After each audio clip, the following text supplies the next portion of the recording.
पृथ्वी का उद्भव हुआ, इंसानों का उद्भव हुआ, यानी कि इंसानों की उत्पत्ति हो ही रही थी, तब ना तो उनका कोई धर्म था, ना ही उनकी कोई जाति थी।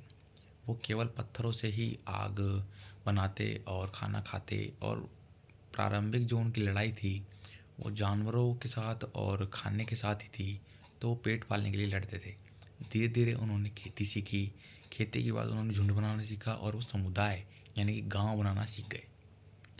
उसके बाद करीब आज से 4500 साल पहले जब आर्य मध्य एशिया से इंडिया आए और गंगा के मैदानों में आकर बसे, तो उन्होंने ही वेदों की रचना की, और जो ऋग्वेद, यजुर्वेद ये सब बनने लगे, तो इन वेदों के अंदर ही कहीं न कहीं वर्ण व्यवस्था का वर्णन हुआ, जिसके अनुसार जो समाज है उसको 4 वर्णों में बाँटा गया।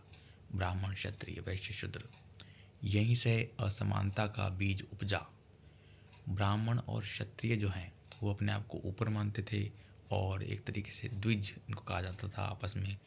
और वैश्यों को उन्होंने थोड़ा अलग कर दिया था, और शुद्ध तो वैसे ही सबसे नीचे आते थे।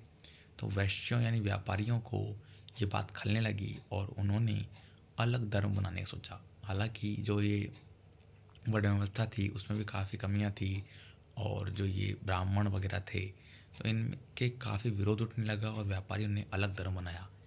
ये अलग धर्म जैन धर्म और बौद्ध धर्म कहलाए।